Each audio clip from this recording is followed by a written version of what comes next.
Hello again. I'm going to make mincemeat slice. It's another way of using Christmas mincemeat, and it's a little bit like a two-layer flapjack with the mincemeat in the centre. It's something I've made for the last 30 odd years. It's really quite nice, so see what you think of this. Now for this you need a Swiss roll tin. This is a little bit oversized. This one measures 34 centimetres by 20. And if you don't want to make as much as this, you could simply halve all the ingredients. So I'm going to just grease this. Sorry about the noise. So that's my tin ready. I've got the oven on as well. That's on at gas mark 6, which is 200 Celsius, 180 fan, or 400 if you're in Fahrenheit. So let's just take that out of the way. And you need a big saucepan. Into your saucepan, you're going to put 300 grams of margarine. Let's get that last bit out. And to that you're going to add 150 grams of soft brown sugar, which you're going to melt gently because it will spit if it gets too hot. So in goes the sugar, and then we go over to the heat. So I'm going to put this on a small burner on a low heat, and I don't want the sugar to burn, so I need to give it a stir. Just keep it moving a little bit. Gradually the margarine will melt and the sugar will dissolve into the margarine. You can see it's melting quite nicely. You still need to give it just a gentle stir. Keep it moving so the sugar doesn't burn. And you just keep going until all those lumps of margarine have melted. There we are, everything's melted. I'm going to turn it off now and take it back over to the worktop. Do be careful if you're walking across the kitchen with this and there's anybody else about. Don't trip because it is hot. Now I've put it onto a rubber mat because I don't want it to slip about while I'm stirring. I'm going to add some porridge oats, not jumbo oats, not instant porridge, but regular porridge oats. 200 grams of those go in. And they're very good for you because they're digested very slowly, so it makes you feel full for longer. And to that, I'm now going to add some flour. It's plain, it can be gluten-free, it can be brown flour, whole wheat flour, and it's 400 grams of flour. You can see why I'm using a big saucepan.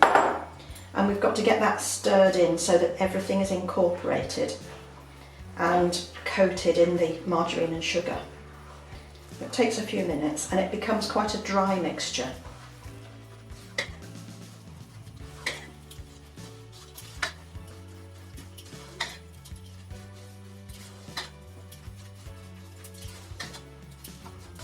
There we are. That's done. You can see that everything is this lovely sort of pale brown colour. Now what we do next is divide it in half and put half into the base of our tin. And if you're making a smaller quantity, it could be a round sandwich tin, it could be a square tin, it really doesn't matter. This is a very easy, non-fussy recipe if you like. So in half, I'm going to move it over slightly. And half into the base. You can see there's a patch there, I didn't mix terribly well. There we go. That last bit out.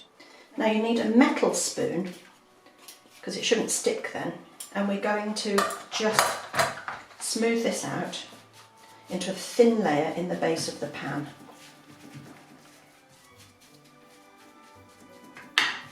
You can do it with your fingers, but it's hot, so do be careful if you choose to do it that way. As it cools down, you could flatten it with your hand, but try and just smooth it out. And you can see you're going to finish up with quite a nice thin layer at the base. Go backwards and forwards. It will creep up the sides, and so if you use the side of your spoon, you can just smooth it out. Turn the pan as you go, the tin. And it takes a minute or two, but you finish up with a nice even layer in the base. Right, I think that's pretty good. Okay, now, so we'll move that out of the way. And the next thing we need is our mincemeat. I make my own. I have a big jar of mincemeat and I take out the amount I need because I can't dig into that jar, so I've measured 200 grams into a bowl. And a spoon and a fork. When you drop your mincemeat on the base, if you've got it in the wrong place, it will lift the base up. So I suggest you take little blobs of mincemeat and start by just pushing them off with a fork because it's very sticky. Divide up the big ones if you can. Keep going. and just dot the little lumps on thinly all over to start with, and then you can go back and fill in the gaps. What you've got to be careful of is that you go sort of up to the edge but not too close, because if it isn't covered in the topping it will burn because of the high sugar content. And if you want to make your own mincemeat, there's a recipe on the website. There we are. And then the liquid in the bottom is a syrup that's made by the brandy dissolving the sugar. And every now and again I turn the jar upside down to let that syrup run through, and then the fruit soaks it up. And I've got cherries and peel and cranberries and all sorts of things in this jar, and apricots too. So there we are, a thinnish layer. You can put more on if you want to, but just be careful because it gets quite sticky. Right, now I'm just going to see if I can spread those a tiny bit. There's a clump there, just be careful if you're doing this because it will disturb your base. Right, so we've got a nice thin layer of mincemeat. Then we go back to our saucepan and we take what's left in there. Now you'll have to break this up with your spoon. So give it a stir, get it to be a bit more crumbly again. And then you want small quantities of this that you dot over the top. And again, the best way is to use a spoon and a fork, a clean spoon and fork, and then take small blobs of this and sprinkle it on top of the mincemeat. It takes a few minutes, but just little tiny blobs of it all over. And you're aiming to cover the mincemeat so that it doesn't burn. Now I've covered the mincemeat in the centre, so what I'm going to do next is go down the sides and just fill in the side edges, and that will protect the fruit that hasn't yet had a covering. It is a little bit time consuming, but for something that only has 5 ingredients, it's actually worth taking a few minutes because it's quite delicious. And you can serve this as a cake or as a pudding because it's lovely with cream or custard on it.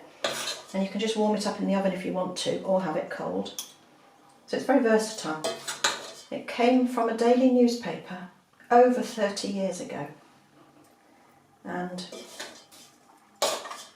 might seem a bit old-fashioned, but I think it's worth resurrecting some of these old recipes. Now you can see how it's gradually getting covered. Looks a bit crumbly, but we're going to get our hand on there in a minute and press it down. There we are. Right, that's all my mixture.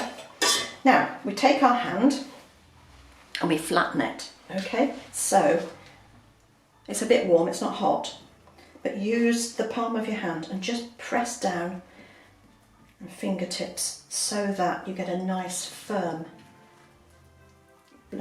bond between the top layer and the bottom layer. Right, and that's all there is to it. It really couldn't be easier. That's going to go in the oven now and it's going to cook for half an hour, and you're looking for the top to develop a really nice toasty brown colour, and it'll be all just, oh, it smells amazing. Right, I'm going to put it in the oven next. Right, so half an hour in the oven, middle shelf, and if it's a wide tin like this, always go across, never go front to back, and that will be delicious. Right, the time has gone off, our half an hour is up. Let's have a look. Oh, there we are. That was lovely. It's sizzling. It's very, very hot. Don't be tempted to eat it too soon. Now what you really need to do is let that cool for a little bit, probably 15-20 minutes before you cut it. Use a knife that's got a straight blade because a serrated knife will drag the fruits, and then you'll get a raggedy looking finished result. So I'm going to cut mine down the centre, and then probably that there, and there. That's going to give me about a dozen pieces, I think, probably. But you cut it how you choose, and if you've got a round one, obviously it's going to be a bit different anyway. So I'm going to leave that to cool before I cut it. Lovely, good. Now I'm going to use my sharp knife and just go down the middle, lifting it up and pressing down as you go. Then I'm going to turn the thing round sideways and go across the middle.